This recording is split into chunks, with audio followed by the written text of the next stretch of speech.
Hello everybody and welcome back to my channel. My name is Margaret Rose if you are new here.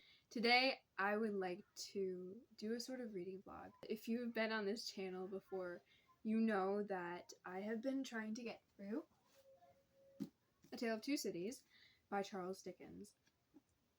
I just realized that I didn't cut off the tabs here. We will get to that. But I have this thing where every year I read a Dickens. Started with A Christmas Carol, went on to Great Expectations, Oliver Twist. This year is A Tale of Two Cities, and as the year is wrapping up, I really need to finish it. So that is what this vlog is going to be following. It's also just going to be, I'll probably also record some little fun things that I do throughout the day, but I'm going to begin filming and just update you until I finish it. Because I'm hoping to just read this book and not anything else until I finish it, because it needs to be done. We have just half a month until the year ends. It looks like I have a lot more to go, but I actually only have this much. So I could get this done in a few days. It's going to be something I'm going to have to push myself to read, at least to begin, because I haven't picked it up in a couple weeks. But this book has been actually very, very good. And I think that once I begin, I'm going to get really into it, because that's how it always is for me. Like, once I begin them and I'm immersed back into the world, it's actually hard to get out of it again. So once I get into this, I'm sure it will be a cinch. But that's my plan, and I think it's going to be very fun. Annotating it so much. I have these tabs that I've been using. I don't have them with me right now, but they're highlighters, and then you can have them tabbed, and so it's been really handy when I want to go look back on something specifically and I know what I'm talking about, because it's highlighted as well. So for instance, there was this one time when I was explaining this one specific scene to one of my sisters, and I was able to go right to the place and read that exact line, because Dickens is an incredible writer. There's no way that I could paraphrase him. So good. I've also been annotating. I began with like little sticky notes, but they just were not working. I later realized they work with pencil, but it had been too late and I had thrown them away. So I'm just writing in the margins, and that's what I've always done, and I kind of like it. I like my books that have been used and loved, but I have been liking these. I've never highlighted books before. I always just underline them, so this has been very nice. We'll get to this in a minute, but first I wanted to change. This was my work outfit. It is a little fancy for my job, but I like to dress up once in a while, and the other people at my job do as well, so it's been fun. I apologize too if I've been squinting while looking at the camera. It's because I don't have my glasses on. I figured for the intro at least, you should not be forced to look at me with like a huge glare covering my glasses. Anyway, we're gonna change. Tonight it's Taco Tuesday, so I'm gonna go out with some friends to get some tacos, and we're gonna then get some coffee and study at the library. I finished my semester though, so I'm just gonna be reading A Tale of Two Cities. So today we should get a big chunk done. So I will go ahead and change, and I should be right back. There might be a few things I want to get done before I begin reading, but you should see me soon. Alright. Bye. So in our house, Tuesdays are also tea time Tuesday. You can probably hear the kiddos upstairs. They're having fun. They're about to go ice skating. I'll probably join them in a minute, but as I was saying, it's tea time Tuesday in this household, so I made some herbal tea, and I had some gingerbread, and now it's time to nestle down and read A Tale of Two Cities.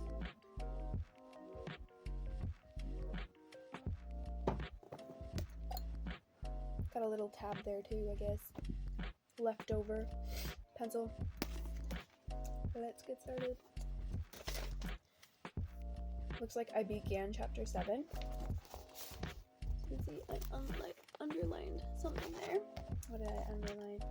Her heart could not be as lightened of its load as she felt it ought to be. That's really depressing. Let's get started. I'm gonna reread this chapter.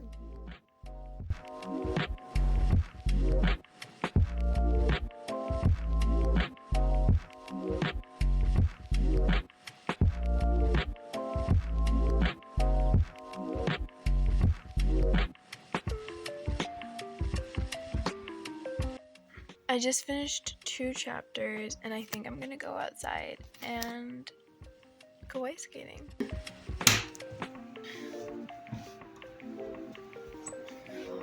Rosa!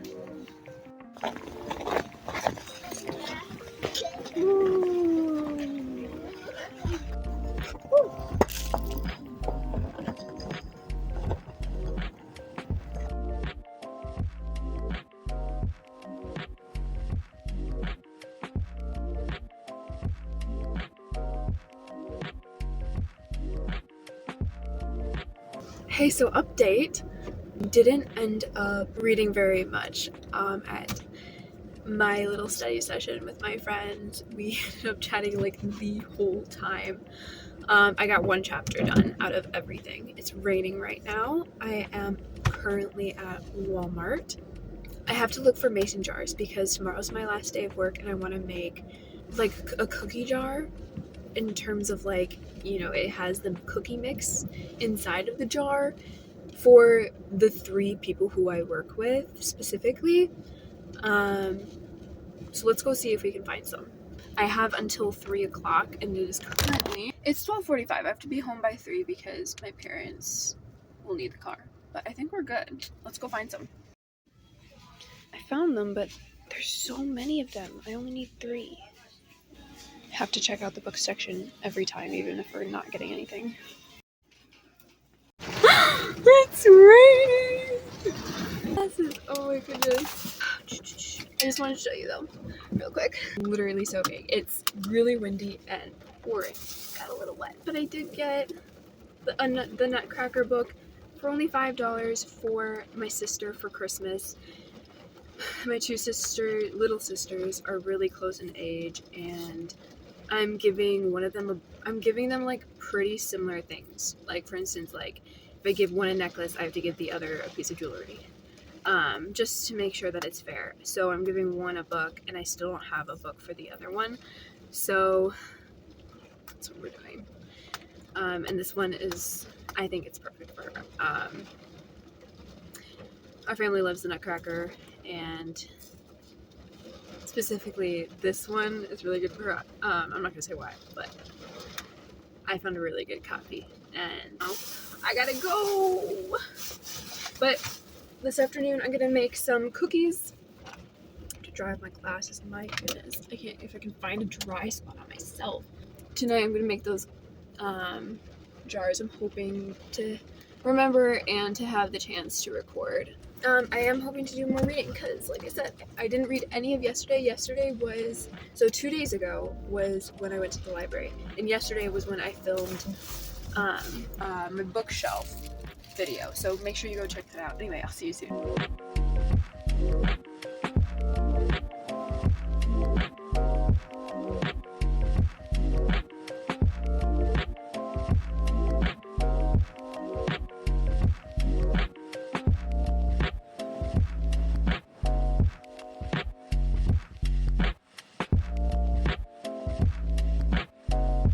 So I finished all of the bookmarks, but they are a little wrinkly and need to be pressed. But luckily, I have loads of books, and as you know, I also have loads of piles of books, so we're good. We'll put 2 here, and 2 here, 2 here, and 2 here.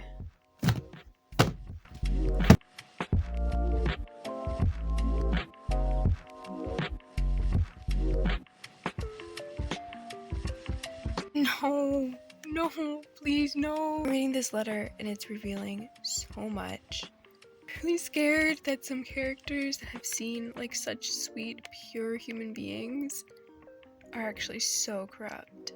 Or at least were in their past. I'm not sure if they still are or not. Oh, I'm really, really scared. I don't like it at all.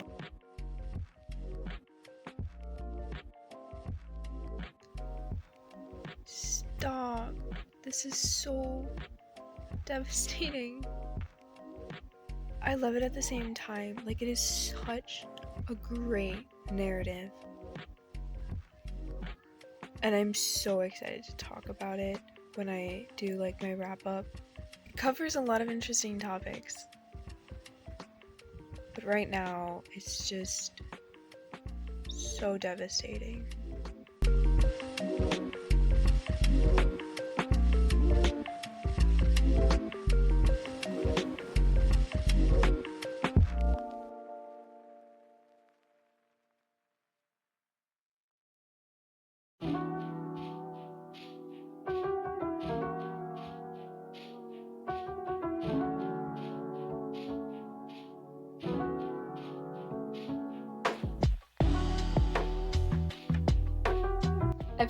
I finished Thursday night. I'm updating you finally on Sunday. I just got real busy. I finished it pretty late. I was really tired, and the ending, oh my goodness, I sobbed for 10 minutes straight. But it was so good. Okay, I haven't given you a synopsis of the book yet, so I'm gonna do that now. This is about the French Revolution, specifically following a doctor and his daughter, Lucy. Minette is their last name. This is A Tale of Two Cities. These characters are both connected to London as well as France. Dr. Minette never knew his daughter until she was about 15. At the beginning of the book, we don't know much about where he has been. That is not revealed until the end, but his daughter has grown up without him, as well as her mother, because she died when Lucy was very young. Finally, the doctor is found, and he is taken care of at this wine shop in France, where they take care of him. They find him a trade so that he has some purpose in his life. He becomes a shoemaker, and that becomes the only life that he knows. He's kind of locked away. They're trying to help him, it seems like, but he also kind of becomes psychotic. He does not become himself, and he does not remember much about himself, but they're able to locate his daughter Lucy, and she finds him, and she's just an angel. Reunited, and she is able to kind of wake him up from his slumber, and they end up living a very happy life together in London, where they have attracted a group of friends around them just because they're just the dynamic duo. They're so kind and genuine people, such kind and genuine people, that even people who are just involved with them for business end up becoming their very close friends.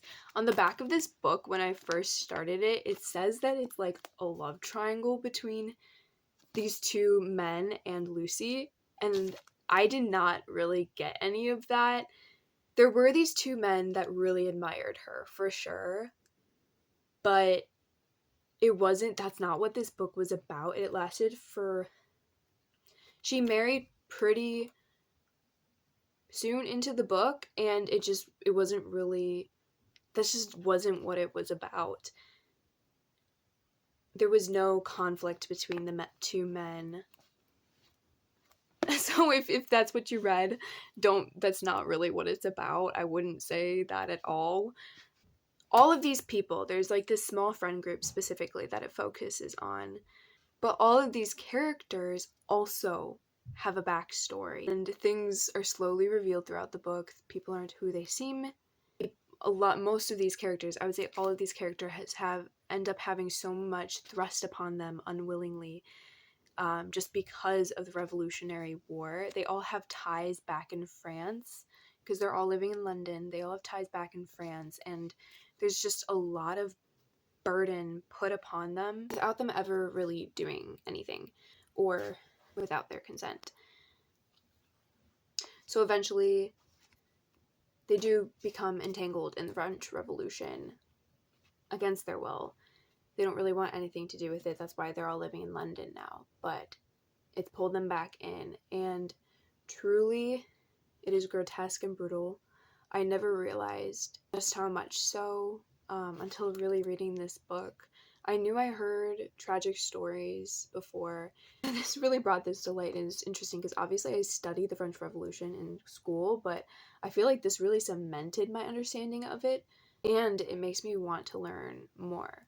The cool thing was that all of these characters, they were able to see both sides, and through that, we were able to see both sides as well. We followed characters that were on either side or who were in both sides, and I found that very, very nice. It got messy, it got dirty, and at the end, as I said, it was truly devastating. And I wanted to kind of talk about that. I found it really interesting how the ending ended as it was. It focused on this one character that was not a very prominent character at all throughout the whole book. It was really just following specifically Lucy as well as the doctor. But then at the very end, the last chapter, it was about this one character who I have like no feelings toward, but in this scene I bawled my eyes out. And I think that it was a very interesting choice for the author, Dickens, to end this way. I think it really brings to light what he tried to get out of writing this book, why he wrote this book. Because the other characters, it was almost like, you know, the kind of ending like that's very vague, like happily ever after. It's like, well, no, I want to know what comes next. What happened to them after that? And they don't cover that. It just ends very abruptly. And you kind of get an idea of how it goes, but you also don't. And I wanted to know, but I also was very, very glad that it ended that way. Because if he didn't, I would think that he was favoring their side of the story. Obviously, I'm being very vague right now, but that's because I want you to pick this up. This is absolutely my favorite Dickens. I have decided that it was so good. It did go a little bit slow at points. One of the people who I follow on Goodreads rated it 2 stars, and usually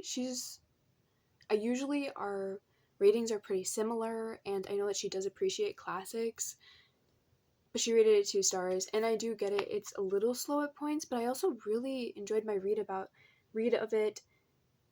At the ending, it wrapped up really interestingly. Like, I was able to sit back and just be blown away. I was like, whoa.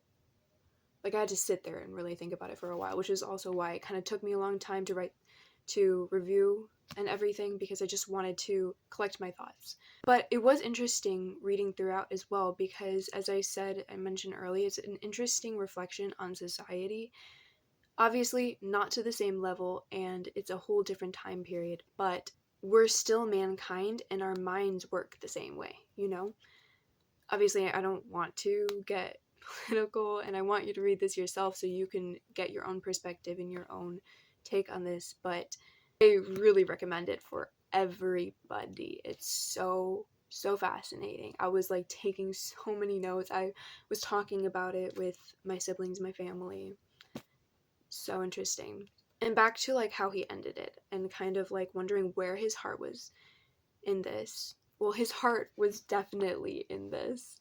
You could tell it with his writing, which you can tell with the other books, but this one specifically, I was like, no, he was really trying to. At the very end, in one of the appendixes, it had a preface written by him, and he was kind of, let me just see exactly what it said. It kind of gives like a history of how he decided to write this, and it mentions 2 books. One is The French Revolution, A History. I checked it out immediately. I placed it on hold that same day, and it arrived like the next day. So this Dickens read several times throughout his life. He reread it so many times. It was one of his favorites. Obviously, he thought the French Revolution was so interesting, it was not during his time period. That was before him. Like, he was writing like an historical fiction. And he mentioned this and he was like, you know, I would never be able to explain and portray the French Revolution as well as Thomas Carlyle did. So I'm very interested to read this. Obviously, it's not going to be like a book that I just sit down and finish. It's going to take me a long time, but I really want to because I want to see where he was coming from. The other thing that he mentioned was a play written by Wilkie Collins, who is another classic author. He wrote The Woman in White, something like that. I haven't read any of his books before, but you might recognize his name. This play was written about the French Revolution, and Charles Dickens starred in one of the first productions of it with his children and his friends. He sounds like such a neat guy. If you haven't watched The Man Who Invented Christmas, please do. It is my number one Christmas movie. I have to watch it every year. So, perfect timing, guys. Go watch it, please. It's all about his writing process of A Christmas Carol. It's so fascinating. I love it. Apparently, he also put input into this play. Charles Dickens gave Wilkie Collins input, so he is given credit for this play as well. Apparently, the character that Charles Dickens played was supposed to be what inspired the character that is at the very end of this book.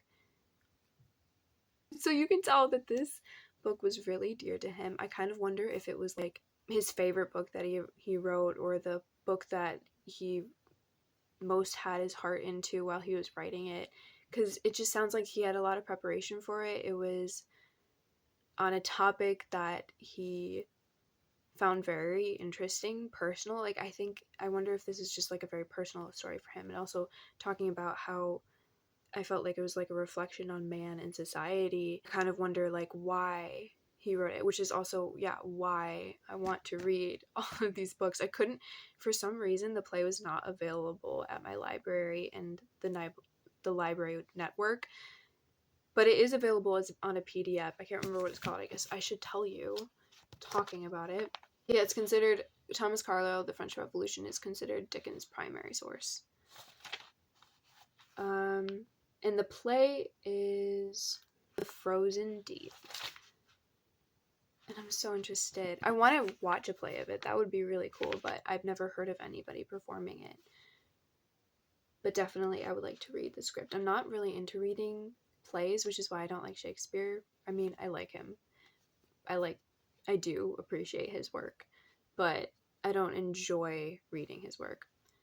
Anyway, as I've said, I highly recommend this book. It's my favorite Dickens I've read so far. If you've read any Charles Dickens, what is your favorite? I'm already rereading A Christmas Carol this year. My family and I do that every year. We listen to this amazing audiobook of it. An advent calendar book. As you can tell, I'm a huge Dickens lover. Also, make sure that you check out The Man Who Invented Christmas. It's the perfect time of year, so you really should. Which Dickens should I read next? I don't know if, obviously, like, I'm this, like, Dickens fanatic, but if you have read any more Dickens, what should I read next? I've read The Christmas Carol, Tale of Two Cities, Great Expectations, and Oliver Twist. But I want to read one a year, so what should be my one next year? I'm very curious. I don't know. It's very exciting. Yeah, let's talk all about it in the comments down below. What is the book that you need to finish before the end of the year? Alright, I'll see you next time. Thanks for joining me.